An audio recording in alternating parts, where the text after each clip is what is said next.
السلام علیکم ویورز، کیا حال ہیں آپ کے؟ میں ناز شاہ آپ کے ساتھ ہوں۔ میں نے اپنی پریویس ویڈیو میں آپ کے ساتھ شیئر کیا کہ کس طرح قریش نے معاہدہ لکھ کر کعبۃ اللہ میں لٹکا دیا کہ مسلمانوں کے ساتھ کوئی تعلق قائم نہیں رکھا جائے گا۔ اسی طرح گھاٹی شیب ابی طالب میں مسلمان تقریباً 3 سال تک رہے۔ یہ 3 سال بہت مصیبتوں کے سال تھے۔ اسی گھاٹی میں حضرت عبداللہ بن عباس پیدا ہوئے۔ یہ حالات دیکھ کر کچھ نرم دل لوگ بھی غمگین ہوتے تھے۔ ایسے لوگ کچھ کھانا پینا ان حاضرات تک کسی نہ کسی طرح پہنچا دیا کرتے تھے۔ ایسے میں اللہ تعالیٰ نے نبی کریم صلی اللہ علیہ وآلہ وسلم کو اطلاع دی کہ قریش کے لکھے ہوئے معاہدے کو دیمک نے چاٹ لیا ہے۔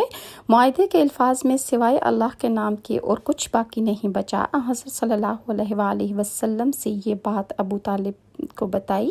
ابو طالب فوراً آ گئے اور قریش کے لوگوں سے کہا کہ تمہارے عہد نامے کو دیمک نے چاٹ لیا ہے اور یہ خبر مجھے میرے بھتیجے نے دی ہے۔ اس معاہدے پر صرف اللہ کا نام باقی رہ گیا ہے۔ اگر بات اسی طرح ہے جیسا کہ میرے بھتیجے نے بتایا ہے تو معاملہ ختم ہو جاتا ہے، لیکن اب تم بھی باز آ جاؤ تو پھر سن لو کہ اللہ کی قسم جب تک ہم میں آخری آدمی بھی باقی ہے اس وقت تک ہم محمد صلی اللہ علیہ وآلہ وسلم کو تمہارے حوالے نہیں کریں گے۔ یہ سن کر قریش نے کہا ہمیں تمہاری بات منظور ہے، ہم معاہدے کو دیکھ لیتے ہیں۔ انہوں نے معاہدہ منگوایا۔ اس کو واقعی دیمک چاٹ چکی تھی، صرف اللہ کا نام باقی تھا۔ اس طرح مشرک اس معاہدے سے باز آ گئے۔ جو معاہدہ جس شخص نے لکھا اس کا ہاتھ شل ہو گیا تھا۔ معاہدے کا یہ حال دیکھنے کے بعد قریشی لوگ شیب ابی طالب میں گئے۔ انہوں نے رسول اللہ صلی اللہ علیہ وآلہ وسلم اور آپ کے ساتھیوں سے کہا کہ آپ اپنے گھروں میں واپس آ جائیں، وہ معاہدہ ختم ہو گیا ہے۔ اسی طرح 3 سال بعد نبی کریم صلی اللہ علیہ وآلہ وسلم اور آپ کے ساتھی اپنے گھروں کو لوٹ آئے اور ظلم کا یہ باب بند ہو گیا۔ اس واقعے کے بعد نجران کا ایک وفد صلی اللہ علیہ وآلہ وسلم کی خدمت میں حاضر ہوا۔ یہ لوگ عیسائی تھے۔ نجران ان کی بستی کا نام تھا۔ یہ بستی یمن اور مکہ کے درمیان واقع تھی اور تقریباً 7 منزل دور تھی۔ اس وفد میں 20 آدمی تھے۔ نبی کریم صلی اللہ علیہ وآلہ وسلم کے بارے میں انہیں مہاجرین سے معلوم ہوا تھا کہ جو مکہ سے ہجرت کر کے حبشہ گئے تھے کہ حضرت صلی اللہ علیہ وآلہ وسلم اس وقت حرم میں تھے۔ یہ لوگ آپ کے سامنے بیٹھ گئے۔ ادھر قریش مکہ بھی آس پاس بیٹھے تھے۔ انہوں نے اپنے کان نبی کریم صلی اللہ علیہ وآلہ وسلم اور اس وفد کی بات چیت کی طرف لگائے ہوئے تھے۔ جب نجران کے یہ لوگ صلی اللہ علیہ وآلہ وسلم سے باتیں کر چکے تو آپ نے انہیں اسلام کی دعوت دی، قرآن کریم کی کچھ آیات پڑھ کر سنائیں۔ یہ آیات سن کر ان کی آنکھوں میں آنسو آ گئے۔ ان کے دلوں نے اس کلام کی سچائی کی گواہی دے دی۔ چنانچہ فوراً ہی آپ صلی اللہ علیہ وآلہ وسلم پر ایمان لے آئے۔ ان لوگوں نے اپنی مذہبی کتابوں میں حضرت صلی اللہ علیہ وآلہ وسلم کی صفات اور خبریں پڑھ رکھی تھیں، اس لیے آپ کو دیکھ کر حیران ہو گئے کہ آپ ہی آخری نبی زمان ہیں۔ اس کے بعد یہ لوگ اٹھ کر جانے لگے تو ابو جہل اور دوسرے لوگوں نے کہا کہ خدا تمہیں رسوا کرے، تمہیں بھیجا تو اس لیے تھا کہ تم یہاں اس شخص کے بارے میں معلومات حاصل کر کے انہیں بتاؤ، مگر تم اس کے پاس بیٹھ کر اپنا دین ہی چھوڑ بیٹھے ہو۔ تم سے زیادہ احمق اور بے عقل قافلہ ہم نے آج تک نہیں دیکھا۔ اس پر نجران کے لوگوں نے کہا تم لوگوں کو ہمارا سلام ہے، ہم سے تمہارا کیا واسطہ ہے؟ تم اپنے کام سے کام رکھو، ہمیں اپنی مرضی سے کام کرنے دو۔ اللہ تعالیٰ نے سورہ مائدہ میں ان کی تعریف بیان فرمائی۔ اسی طرح قبیلہ آزر کے ایک شخص جس کا نام سمات تھا مکہ آئے۔ یہ سب جھاڑ پھونک سے جنات کا اثر زائل کیا کرتے تھے۔ مکہ کے لوگوں کو انہوں نے یہ کہتے سنا کہ محمد پر جن کا اثر ہو گیا ہے۔ یہ سن کر انہوں نے کہا کہ اگر میں اس شخص کو دیکھ لوں تو شاید اللہ تعالیٰ اسے میرے ہاتھ سے شفا عطا فرما دے۔ اس کے بعد وہ آپ صلی اللہ علیہ وآلہ وسلم کی خدمت میں حاضر ہوئے۔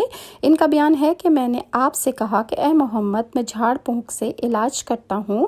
لوگ کہتے ہیں کہ آپ پر جنات کا اثر ہے، اگر بات یہی ہے تو میں آپ کا علاج کر سکتا ہوں اور میرے علاج کے بعد آپ کو شفا مل جائے گی اور آپ پر یہ جو سایہ ہے اور یہ جو باتیں آپ کرتے ہیں یہ ساری ٹھیک ہو جائیں گی۔ ان کی بات سن کر نبی کریم صلی اللہ علیہ وآلہ وسلم نے فرمایا کہ تمام تعریف اللہ ہی کے لیے ہے، ہم اسی کی حمد و ثنا بیان کرتے ہیں اور اسی سے مدد مانگتے ہیں۔ جسے اللہ تعالیٰ ہدایت فرماتا ہے اسے کوئی گمراہ نہیں کر سکتا اور جسے اللہ تعالیٰ گمراہی نصیب کرتا ہے اسے کوئی ہدایت نہیں دے سکتا، میں گواہی دیتا ہوں کہ اللہ کے سوا کوئی معبود نہیں اور کوئی اس کا باپ ہے، نہ ماں، نہ بیٹا، نہ بیٹی، اور میں گواہی دیتا ہوں کہ محمد اللہ کے رسول ہے۔ آپ کی یہ باتیں سن کر اس نے کہا، یہ کلمات میرے سامنے دوبارہ پڑھیے۔ آپ نے کلمہ شہادت 3 مرتبہ دہرایا۔ تب انہوں نے کہا کہ میں نے کاہنوں کے کلمات سنے ہیں، میں نے جادوگروں اور شاعروں کے کلمات بھی سنے ہیں، مگر آپ کے ان کلمات جیسے کلمات میں نے کبھی نہیں سنے۔ اپنا ہاتھ لائیے، میں اسلام قبول کرتا ہوں۔ چنانچہ زماد رضی اللہ عنہ نے اسی وقت حضور صلی اللہ علیہ وآلہ وسلم کے ہاتھ پہ بیعت کی۔ آپ نے فرمایا، اپنی قوم کے لیے بھی بیعت کرتے ہو؟ جواب میں انہوں نے کہا کہ ہاں، میں اپنی قوم کی طرف سے بھی بیعت کرتا ہوں۔ اس طرح یہ صاحب جو حضور صلی اللہ علیہ وآلہ وسلم سے جنات اتارنے کے نیت سے آئے تھے، وہ خود اللہ کے حکم سے مسلمان ہو گئے۔ ایسے اور بھی بہت سے واقعات ہیں۔ نبی کریم صلی اللہ علیہ وآلہ وسلم کی نبوت کو 10 سال کا عرصہ گزر گیا تو آپ کی زوجہ محترمہ حضرت خدیجہ رضی اللہ عنہا انتقال کر گئیں۔ اس سے چند دن پہلے ابو طالب فوت ہو گئے تھے۔ حضرت خدیجہ کبریٰ کو حجون کے قبرستان میں دفن کیا گیا۔ چچا حضور صلی اللہ علیہ وآلہ وسلم خود ان کی قبر میں اترے۔ انتقال کے وقت حضرت خدیجہ کی عمر 65 سال تھی۔ اس وقت تک نماز جنازہ کا حکم نہیں ہوا تھا۔ اس سال کو سیرت نگاروں نے عام الحزن یعنی غم کا سال قرار دیا کہ یہ حضور صلی اللہ علیہ وآلہ وسلم کے لیے غم کا سال ہے، کیونکہ ہر موقع پر حضور صلی اللہ علیہ وآلہ وسلم کا ساتھ دینے والی 2 ہستیاں اس دنیا سے رخصت ہو گئی تھیں۔ اب ہر وقت غمگین رہنے لگے، گھر سے بھی کم نکلتے تھے۔ حضرت خدیجہ شادی کے 25 سال تک حضور صلی اللہ علیہ وآلہ وسلم کی رفاقت میں رہیں۔ اتنی طویل مدت تک آپ کا اور ان کا ساتھ رہا اور حضرت ابو طالب کی وفات کا واقعہ یوں ہے کہ جب ابو طالب بیمار ہوئے تھے تو آپ صلی اللہ علیہ وآلہ وسلم ان سے ملنے کے لیے آئے۔ اس وقت قریش کے سردار بھی وہاں موجود تھے۔ آپ نے چچا سے فرمایا، چچا لا الہ الا اللہ پڑھ لیجئے تاکہ میں قیامت کے دن آپ کی شفاعت کر سکوں۔ اس پر ابو طالب نے کہا کہ خدا کی قسم بھتیجے، اگر مجھے یہ خوف نہ ہوتا کہ میرے بعد یہ لوگ تمہیں اور تمہارے خاندان والوں کو شرم اور عار دلائیں گے اور یہ کہیں گے کہ میں نے موت کے ڈر سے یہ کلمہ پڑھ دیا ہے تو میں کلمہ ضرور پڑھ لیتا تاکہ تمہارا دل ٹھنڈا ہو جاتا۔ میں جانتا ہوں تمہاری یہ کتنی خواہش ہے کہ میں کلمہ پڑھ لوں، مگر میں اپنے بزرگوں کے دین پر مرتا ہوں اور میں اس دین کو نہیں چھوڑوں گا۔ اس پر اللہ تعالیٰ کی طرف سے یہ آیت نازل ہوئی۔ سورہ قصص کی آیت نمبر 56 میں اللہ تعالیٰ ارشاد فرماتا ہے، آپ جسے چاہیں ہدایت نہیں دے سکتے بلکہ جسے اللہ چاہے ہدایت دیتا ہے، اور ہدایت پانے والوں کا علم بھی اللہ ہی کو ہے۔ اس طرح ابو طالب مرتے دم تک کافر ہی رہے، کفر پر ہی مرے۔ حضرت عباس رضی اللہ عنہ فرماتے ہیں کہ میں نے ایک مرتبہ رسول اللہ سے پوچھا کہ اے اللہ کے رسول، ابو طالب ہمیشہ آپ کی مدد اور حمایت کرتے رہے، کیا اس سے انہیں آخرت میں فائدہ پہنچے گا؟ جواب میں آپ صلی اللہ علیہ وآلہ وسلم نے فرمایا، ہاں، مجھے ان کی قیامت کے دن کی حالت دکھائی گئی ہے۔ میں نے انہیں جہنم کے اوپر والے حصے میں پایا، ورنہ وہ جہنم کے نچلے حصے میں ہوتے۔ یہ حدیث بخاری مسلم کی ہے۔ ابو طالب کے مرنے کے بعد آپ صلی اللہ علیہ وآلہ وسلم نے فرمایا، خدا کی قسم میں اس وقت تک ابو طالب کے لیے یعنی اپنے پیارے چچا کی مغفرت کی دعا کرتا رہوں گا جب تک کہ مجھے اللہ تعالیٰ ہی اس سے نہ روک دے۔ اس پر اللہ تعالیٰ نے سورہ توبہ میں آیت نمبر 113 میں ارشاد فرمایا، پیغمبر کو اور دوسرے مسلمانوں کو جائز نہیں کہ مشرکوں کے لیے مغفرت کی دعا مانگے، اگرچہ وہ رشتہ دار ہی کیوں نہ ہو۔ اس امر کے ظاہر ہو جانے کے بعد یہ لوگ دوست کیے ہیں۔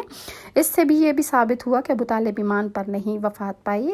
اور حضرت خدیجہ کا انتقال رمضان کے مہینے میں ہوا تھا۔ ان کی وفات کے چند ماہ بعد آپ نے حضرت سودا بنت زمعہ سے شادی فرمائی۔ آپ سے پہلے ان کی شادی ان کے چچا کے بیٹے سکران سے ہوئی تھی۔ حضرت سکران دوسری ہجرت کے وقت ان کے ساتھ حبشہ ہجرت کر گئے تھے، پھر مکہ واپس آئے۔ اس کے کچھ عرصہ بعد ہی ان کا انتقال ہو گیا۔ حضرت سودا کا عدت کا زمانہ پورا ہوا تو حضور صلی اللہ علیہ وآلہ وسلم سے ان کا نکاح ہو گیا۔ اور حضرت سودا نے جو خواب دیکھا وہ انشاءاللہ میں نیکسٹ ویڈیو میں آپ کے ساتھ شیئر کروں گی۔ اور اگر آپ کو یہ میری ویڈیوز اچھی لگتی ہیں تو لائک اور سبسکرائب ضرور کیجیے، اور نیکسٹ ویڈیو تک کے لیے ناز کو اجازت دیں۔ اللہ حافظ۔